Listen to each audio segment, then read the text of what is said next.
O mistério, a revelação. É a lição 3 do nosso guia de estudo sobre o livro do profeta Daniel. E hoje, na lição 3, vamos estudar o capítulo 2 de Daniel. Sim, aquele capítulo onde Nabucodonosor tem um sonho, os magos não conseguem decifrar o sonho, ele promete matar todo mundo, então Daniel recebe uma revelação e diz o sonho e a sua interpretação. É o sonho da estátua que simboliza a sucessão dos impérios terrestres até a volta de Jesus. Então, professores, aqui está o resumo dessa semana e depois veremos ali a aplicação que faremos na parte de quinta-feira. Antes de entrarmos propriamente nos dias da lição, vamos para o nosso suplemento histórico e geográfico. Ele é muito importante e cada vez que entendemos mais a história e a geografia, mais nós vemos beleza, mais os relatos bíblicos brilham e nós ficamos empolgados, ficamos apaixonados por entender como esse personagem se encaixa com aquele. É uma coisa impressionante. E aí conseguimos ler a Bíblia com mais profundidade. Temos aqui os últimos reis de Judá. Primeiro, Josias reinou de 640 a 609. Josias foi um grande rei, um reformador, um homem de elevada estatura moral. Ele restaurou os serviços do templo, ele restaurou as festas, ele mandou derrubar os altares, ele limpou Israel dos feiticeiros, dos idólatras, ele retirou a adoração nos altos. Josias foi um rei incrível. É uma pessoa que eu tenho uma profunda admiração. Estude sobre ele. Eu só não entendo por que Josias foi para aquela guerra e acabou sendo derrotado pelo faraó Neco. A revelação não nos dá detalhes, mas Josias foi um grandioso reformador e os pais de Daniel e os 4 hebreus se casaram nesse período e tiveram seus filhos nesse período, porque Daniel foi para o exílio com 18 anos. Se você pega 605 e volta 18 anos, você está ali no final do reinado de Josias, quando ele já tinha avançado com inúmeros pontos de reforma, ok? Então temos aí Josias. Seu filho que se tornou rei em lugar dele foi Jeoacás, reinou 3 meses durante a batalha de Arã, ok? Quando o faraó Neco voltou, ele trocou Jeoacás por Eliaquim e colocou o nome de Jeoaquim em lugar de Eliaquim. Jeoaquim reinou de 609 a 598, então as 2 primeiras invasões de Nabucodonosor foram no reinado de Jeoaquim. Na primeira, em 605, ele falou assim para Jeoaquim: você vai ser fiel, vamos aqui fazer um pacto de sucerano e vassalo, ok? Você vai ser amigo da Babilônia. Mas Jeoaquim foi para o lado do Egito e na segunda invasão, Nabucodonosor falou: olha, você vai preso agora. E ele recebeu um tratamento tão cruel que ele morreu, antes de iniciar a viagem. A Bíblia diz que foi enterrado como um jumento. Não teve um sepultamento digno de um rei. Foi ali jogado de qualquer maneira, como se faz com um jumento. Depois, em lugar de Jeoaquim, temos Joaquim, seu filho.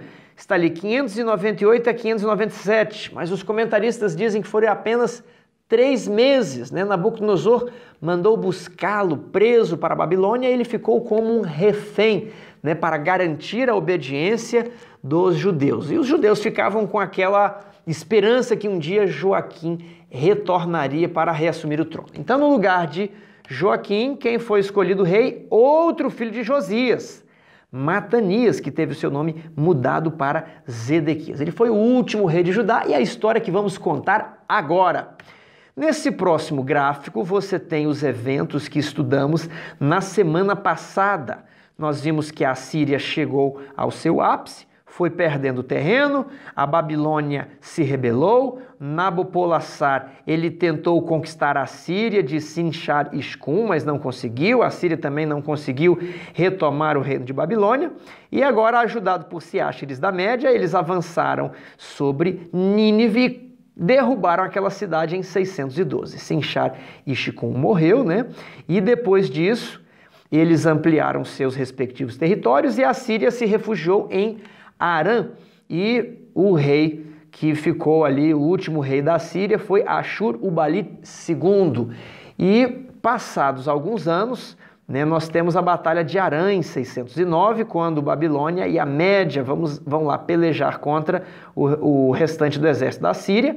O faraó Neco sai do Egito atrasado, né? Eu vou lá ajudar a minha aliada, e quando ele chega em Judá, Josias fala: você não vai passar. E esse é o trágico fim da vida de Josias. Ele morre nessa viagem.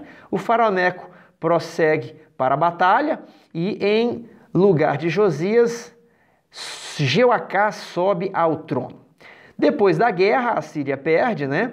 O faraó retorna, ele para ali na Palestina, Nabopolassar e Siáxares retornam para os seus domínios, a Síria é destruída para sempre, e o faraó Neco, né? Vamos voltar para ele, ele fala: não gostei de você não, rapaz, você não será rei aqui. Nós vamos colocar em seu lugar seu irmão Eliaquim, ele mudou o nome para Jeoaquim, e levou Jeoacás para o Egito. Jeoacás morreu no Egito e, por algum tempo, o Egito ficou controlando aquela área da Palestina de uma maneira instável. O Egito tinha uma fortificação em Carquemes, era um posto militar avançado, e Nabopolassar decidiu, né, conquistar a região da Palestina, expandir os limites, as fronteiras de Babilônia. Como ele já estava velho, ele enviou seu filho Nabucodonosor, que foi vitorioso na Batalha de Carquemes. O faraó voltou para o Egito e diz Jeremias que ele nunca mais saiu de sua terra. Era o ano de 605, ano da Batalha de Carquemes. Nabucodonosor aproveita e toma o controle da Palestina, invade Judá, é a primeira invasão, e ele faz um pacto com Jeoaquim. Enquanto ele estava na Palestina, o seu pai morreu e ele teve que cruzar o deserto rapidamente para garantir o trono. Enquanto isso, os cativos de Judá foram levados pelo caminho, né, das planícies mesopotâmicas à margem dos rios Tigre e Eufrates. Fizeram um caminho mais longo e a Babilônia foi ampliando o seu território, e foi bem aqui que nós paramos na semana passada. Vamos prosseguir? Com o passar do tempo, Jeoaquim achou que não compensava servir Nabucodonosor e ele trocou de lado. Ele não queria pagar tributos à Babilônia e foi se apoiar no Egito, aquela cana quebrada, essa que é a linguagem que os profetas usam, né? O Egito não era um bastão em que você podia se apoiar, uma pedra, uma rocha firme onde você põe os pés, que são referências a Cristo, não. O Egito é comparado a uma cana quebrada que você se apoia, mas ela é frágil, ela quebra e ainda machuca a sua mão com os fragmentos que, né, resultam ali do ferimento, da quebra do bastão de cana. E então, Nabucodonosor invadiu Judá pela segunda vez e falou: Jeoaquim, você vai preso para a Babilônia. E ali ele recebe um tratamento muito desumano e acaba morrendo mesmo antes de iniciar a viagem, ok? Essa foi a segunda invasão, foi a segunda deportação também. Acompanha aqui comigo no gráfico.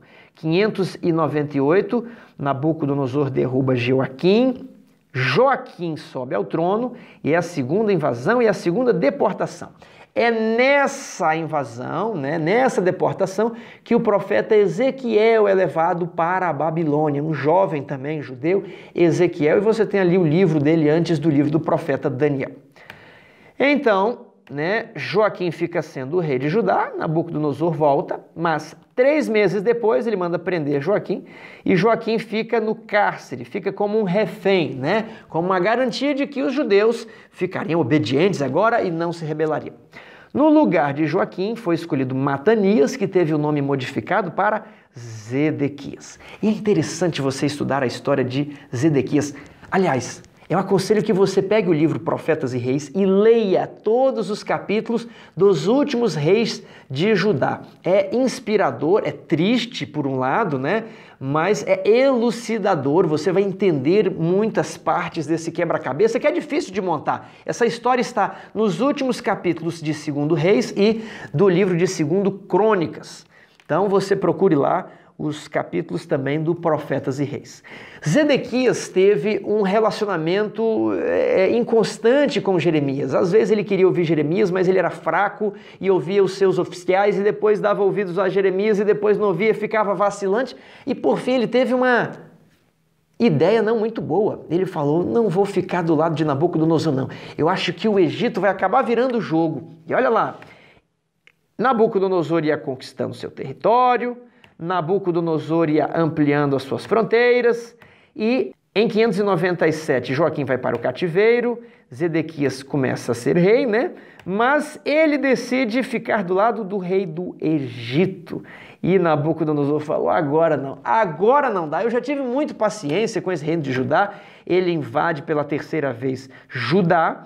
Ele então prende Zedequias, mata os filhos de Zedequias na sua presença e ele cega Zedequias. Zedequias vai preso para a Babilônia e morre lá.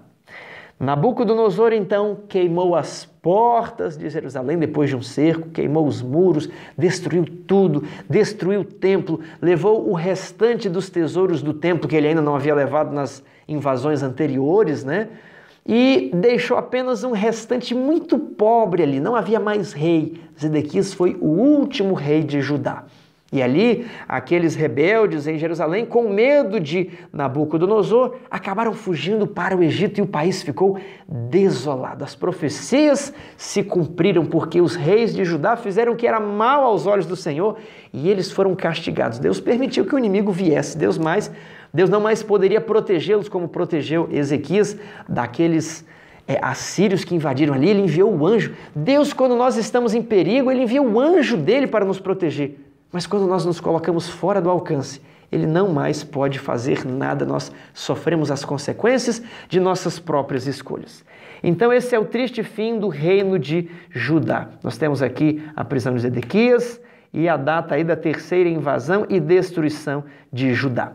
A propósito, há uma divergência sobre a data da terceira invasão. Alguns defendem a data de 587 e outros de 586. Então, eu estou colocando as duas datas ali, alertando vocês que existem aí essas duas linhas de interpretação. Vamos para a lição agora, propriamente dita, parte de domingo, a imanência de Deus. O que é imanência? Veja aí no slide. Imanência é um conceito filosófico que expressa a ideia de que Deus está junto ou próximo à sua criação. Alguns autores utilizam a linguagem que imanência é a qualidade, é a ideia que defende que Deus permeia a sua criação. Eu evitei a palavra permeia para não gerar nenhuma confusão com o hinduísmo ou com aquelas religiões orientais onde Deus faz parte de tudo, né? Eu coloquei a ideia de que Deus está junto ou próximo porque a ideia de imanência, ela é o oposto de transcendência, que traduz a ideia de que Deus estaria separado. Nos primeiros séculos do cristianismo, alguns pensadores, alguns pregadores e algumas seitas heréticas absorveram muito do platonismo, a ideia platônica de que existe dois mundos, o mundo ideal e o mundo da matéria, e Deus estaria no mundo dos espíritos, então ele não poderia ter contato com os seres humanos imperfeitos porque eles seriam consumidos, então era necessário que houvesse intermediários. Aí você tem as heresias gnósticas, os éons, os intermediários entre o Deus, o centro de todo o poder, honra e glória, e ali os intermediários que vão diminuindo em glória até chegar ao ser humano, porque Deus seria transcendente nessa visão e não estaria junto com os seres humanos. Mas isso não é verdade. A Bíblia diz que Jesus Cristo é Deus e que ele falou por meio dos profetas, mas que nos últimos tempos ele falou por meio do Filho. O Filho veio e Deus ele sempre está acompanhando a história de perto. Vejamos aqui, Daniel 2:11. Veja a resposta dos magos diante do pedido do rei. O rei Nabucodonosor teve um sonho, não se lembrava do sonho, mas estava com medo de ser enrolado pelos magos. Então ele falou, olha, eu quero que vocês me digam a interpretação do sonho e também quero que vocês me digam o sonho. Deus, de alguma maneira, fez ele esquecer ali o sonho, houve uma confusão. E ali, como os magos não sabiam responder, eles disseram, Daniel 2:11, a coisa que o rei exige é difícil e ninguém há que possa revelar diante do rei, senão os deuses. Essa é a primeira afirmação dos magos. Veja a segunda. Estes não moram com os homens. Então tem duas afirmações.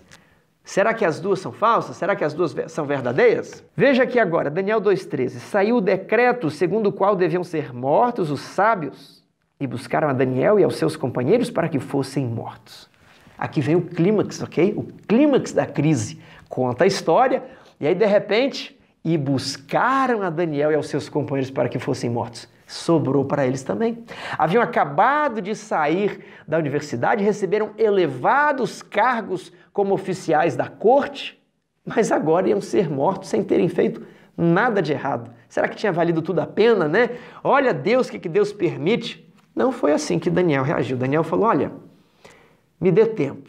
Eu acho que é possível de resolver isso aí.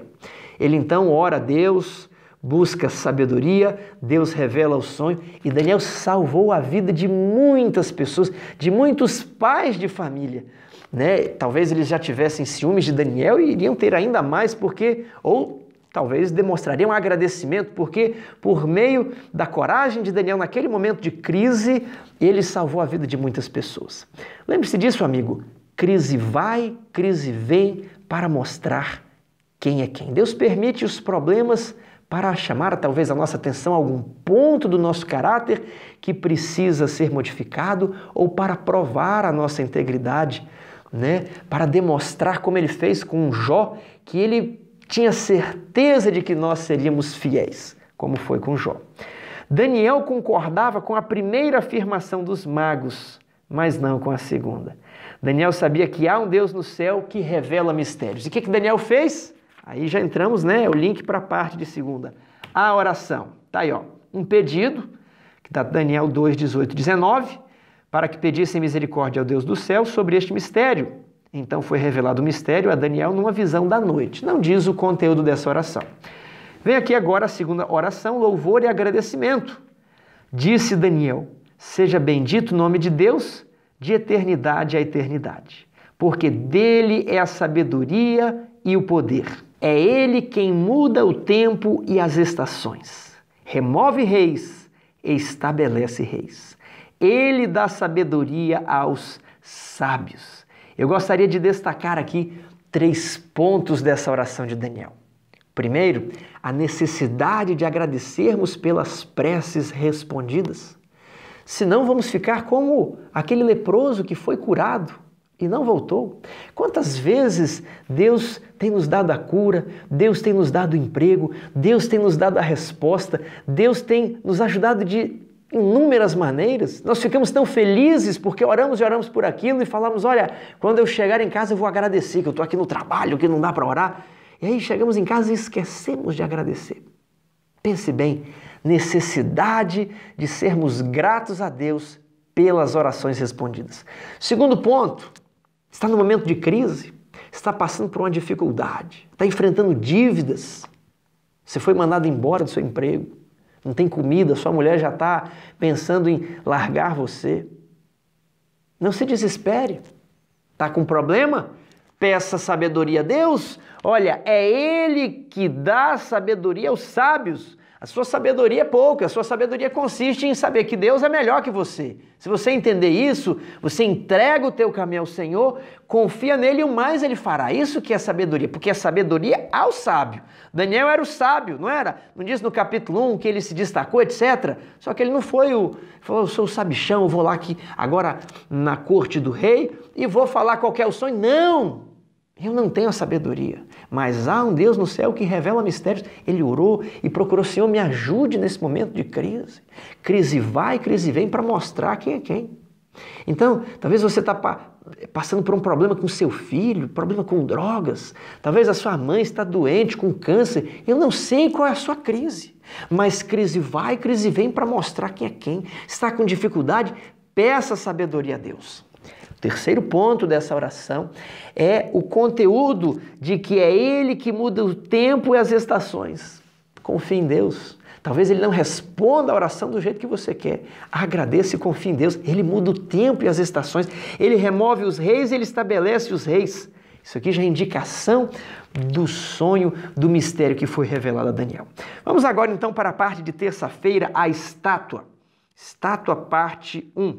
O que foi dito em Daniel 2, 24 a 30? Primeiro, ele livrou a vida de várias pessoas. Foi introduzido à presença do rei. E acompanha ali no slide. 1. Não há sabedoria com os homens. Eu concordo com os sábios da corte.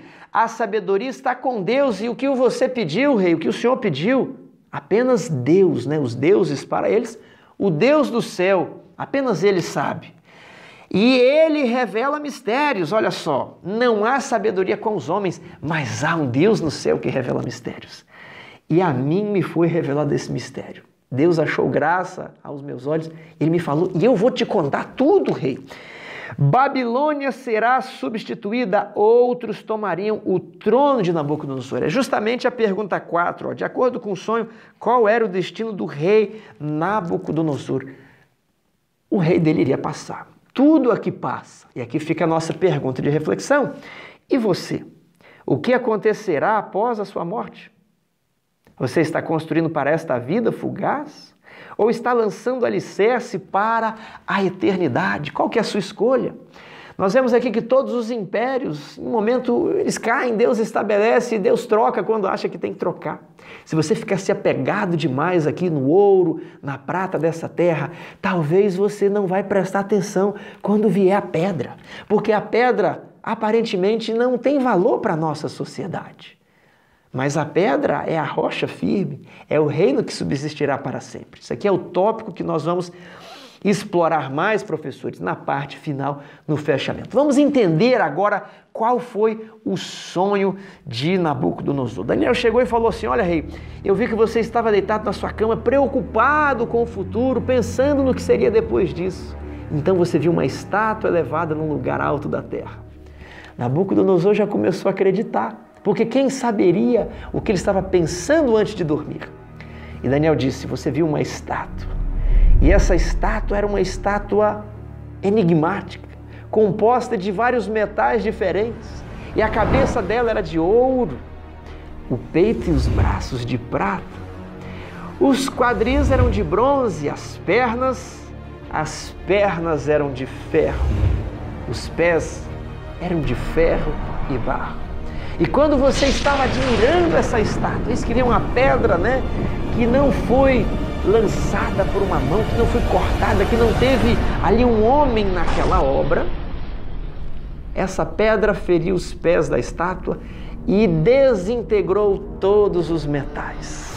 E ele explica para o rei que aquilo foi uma linguagem simbólica e que era necessário agora interpretar o que cada símbolo queria dizer. É o que nós temos aqui na parte de quarta-feira, uma explicação na lição, e você vai acompanhar comigo no gráfico. Daniel começa a explicar o mistério dizendo, tu, rei, és a cabeça de ouro. Nabucodonosor deve ter ficado muito feliz ao saber que ele era representado pela cabeça, o topo, e uma cabeça de ouro. Então temos aqui a identificação da cabeça com o reino de Babilônia. Tiago, mas ele não fala que era o reino de Babilônia, ele fala que era Nabucodonosor. Meu amigo, se nós estudarmos um pouquinho, veja só, nós vamos ver que Babilônia teve um tempo curto de supremacia, 626. 626 é a revolta de Nabopolassar. Não é nem aqui quando eles destruíram a Síria. A Síria foi destruída mesmo ali em 609, na Batalha de Arã.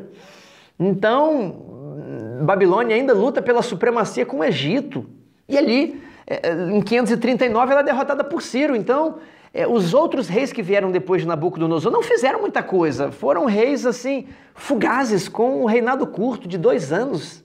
Ok? Não conquistaram, não ampliaram as fronteiras. Então, Nabucodonosor é o grande responsável por Babilônia. Por isso, tu és a cabeça de ouro. Vejamos aqui no mapa a representação dos limites do Império Babilônico no seu auge, Império Neobabilônico. Vejamos agora o peito e os braços de prata, Medopérsia, de 539 a 331 a.C.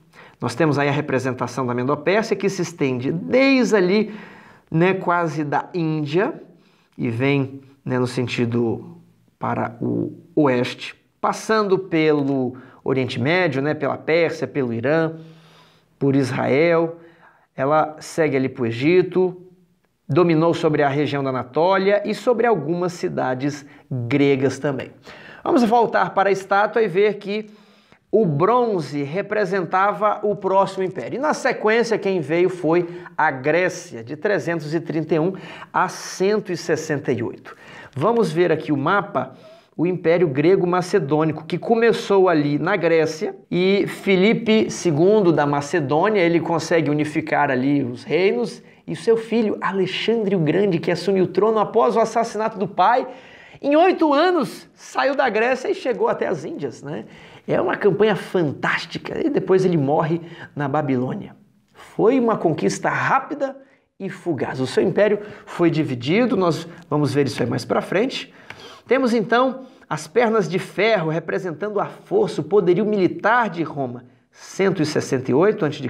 a 476 depois de Cristo agora. Importante frisar. Então Roma é o império dos dias de Jesus.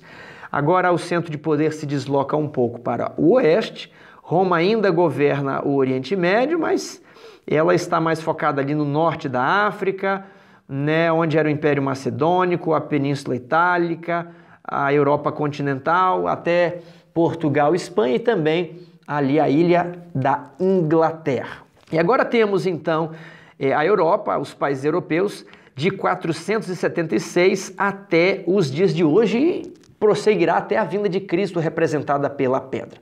Quando Roma cai, as tribos bárbaras repartem entre si o que sobrou do Império Romano e elas são o embrião dos países modernos da Europa nos dias de hoje. Agora, veja que interessante aqui, Daniel 2,43.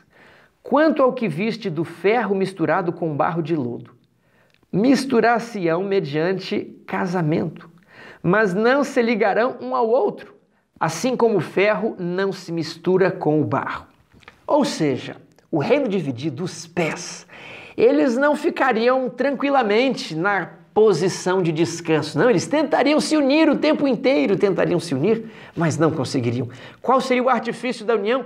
Se nós casarmos os filhos, se nós então casarmos a princesa da Áustria com o príncipe da Inglaterra ou com o príncipe da França, quem sabe no futuro teremos só uma nação liderada por um só monarca e foram se casando. Temos aí os Habsburgos que dominaram grande parte, um vasto território da Europa, numa tentativa de unificar, mas os pés de ferro e barro não vão se juntar, diz a profecia.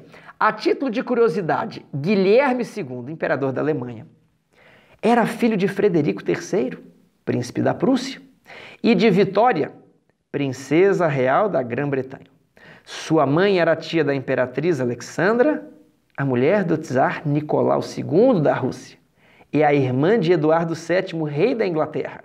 A rainha Vitória da Inglaterra era sua avó. Perceba aí como que nos séculos passados houve tentativas de unificar tudo.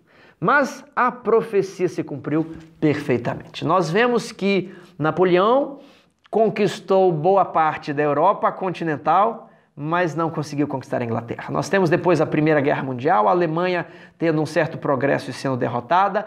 Nós temos a Segunda Guerra Mundial, Hitler dominando uma extensa porção de terra nas suas guerras relâmpago, mas jamais conseguiu invadir a Inglaterra, né? A Alemanha jamais conseguiu invadir a Inglaterra. E agora nós temos algo chamado aí de União Europeia, que já avançou bastante, tem uma moeda comum, o euro, eles não têm as barreiras comerciais, as fronteiras são facilitadas, então você viaja em todos aqueles países, parece que os pés de ferro e barro estão se unindo, né? Lê do engano, lê do engano. Você acompanha aí no noticiário nos últimos anos o Brexit. O que foi o Brexit? Houve um plebiscito na Inglaterra se eles deveriam ou não continuar na União Europeia e os habitantes ali do Reino Unido disseram que eles deveriam se separar. E estamos acompanhando o desenrolar disso, as últimas tratativas do acordo entre o Reino Unido e a União Europeia. Isso aqui é notícia ainda hoje porque a profecia está em contínuo cumprimento. Nós vemos aqueles pés de barro que jamais vão se unir, porque a boca do Senhor o disse. Olha como termina aqui, Daniel 2, 34 e 35. Quando estavas olhando, uma pedra foi cortada sem auxílio de mãos.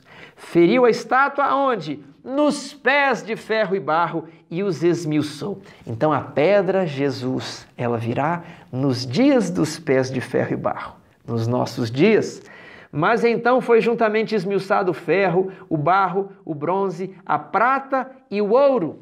Mas a pedra que feriu a estátua se tornou em grande montanha, que encheu toda a terra. E aí Daniel faz o arremate nos versos 43 e 44. Mas nos dias destes reis, o Deus do céu suscitará um reino que não será jamais destruído. Este reino não passará a outro povo. Haverá uma interrupção na lógica de sucessão de impérios. Haverá um fim. A história vai começar outra vez. Não é assim que diz a música? Com som de trombetas, a pedra virá e formará um reino que jamais será destruído. E os filhos de Deus possuirão o reino, possuirão a terra. Daniel termina dizendo assim: certo é o sonho e fiel a sua interpretação. E nós vemos isso se desenrolar século após século. Eu gostaria de fazer um parêntese aqui e chamar a sua atenção para um fato. Já pensou se Nabucodonosor dissesse assim: Daniel, será que você viu direito? Será que há uma sucessão de impérios mesmo? Será que a estátua não é toda de ouro? Como ele até quis depois, no capítulo 3. Quando o rei se desviava dos conselhos de Daniel, quando o rei se desviava do sonho da sua interpretação, Nabucodonosor se deu mal.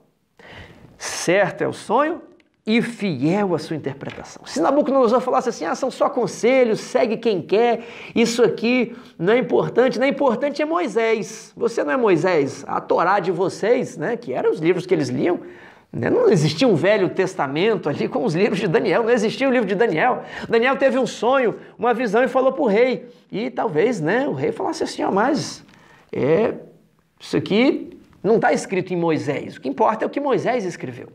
Por que eu estou falando isso? Porque hoje, dentro da Igreja Adventista, encontramos um ataque direto, um ataque forte, um ataque terrível ao ministério de Ellen White e ao dom profético, às suas obras, às suas publicações, ok? De uma maneira sutil, muitos desacreditam que os sonhos e visões que Deus deu a Ellen White são certos e que a sua interpretação estaria muito mais ainda enganada. E que aqueles que vão por esse caminho são pessoas sem muito entendimento ou que seriam só conselhos. Meu querido amigo, eu chamo a sua atenção para o arremate de Daniel. Certo é o sonho e fiel à sua interpretação. O que Deus revelou por intermédio de Ellen White vai se cumprir. Nenhum iud, são as palavras de Cristo, deixará de ser cumprido. Tudo que Deus falou, tudo que Jesus falou por intermédio dos profetas atingirá o seu cumprimento de uma maneira ou de outra. E aqui eu gostaria de fazer um incentivo para você ler, né, a coleção Conflito dos Séculos, mas quero dizer que essa é uma coleção básica, essa é uma coleção para você distribuir para as pessoas de fora da igreja, né? A coleção mesmo que deveríamos estudar agora, que já estamos um tempo na igreja, são os 9 testemunhos para a igreja. Infelizmente, é uma coleção tão pouco conhecida, tão pouco estudada, tão pouco apreciada. Eu faço apelo para você, ancião, diácono, pastor, membro de igreja. Vamos valorizar o espírito de profecia, porque certo é o sonho e fiel a sua interpretação. O que está escrito ali é para o nosso bem e se cumprirá, né? Devemos confiar no Senhor e nos seus profetas e estaremos seguros e prosperaremos, segundo Crônicas 20:20. E você, está esperando a pedra ou está apegado a algum outro metal? Lembre-se, os reinos de ouro e de prata serão destruídos, mas a pedra ficará. Essa aqui é a mensagem central do nosso livro. E eu gostaria de perguntar, existe algum tesouro chamando a sua atenção? Será que você está se apegando nos tesouros de ouro, de prata, de bronze, nas medalhas, nas conquistas que essa vida terrena de pecado oferece? Será que estamos ali cegados pelas benesses da vida palaciana que não conseguimos enxergar o valor da pedra? Porque na nossa sociedade a pedra não possui valor algum.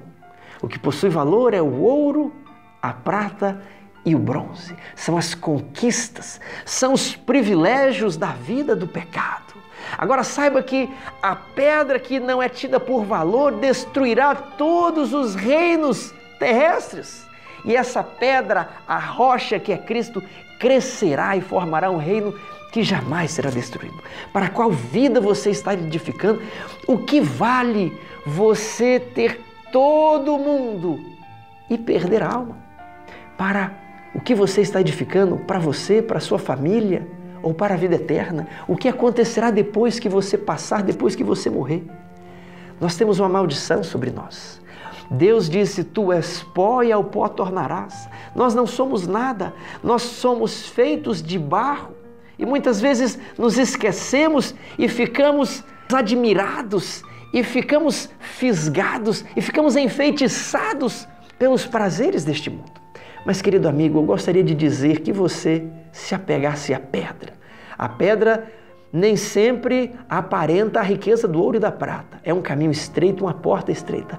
Mas nós possuiremos o reino, as mansões preparadas para os filhos do povo de Deus. Eu quero estar lá com você.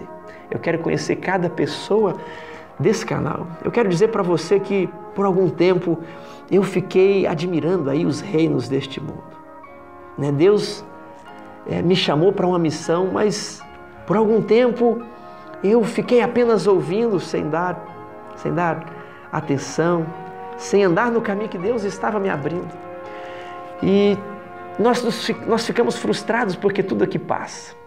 Mas estamos aqui com esse canal, estou conhecendo vocês. Está sendo um privilégio estudar a lição com cada um de vocês. Eu vejo que vocês respondem nos comentários, me esforço para conseguir responder, conversar com todos. Tenho atendido muitos de vocês no meu telefone particular e tem sido uma bênção. Eu estou muito feliz por essa amizade que nós estamos construindo.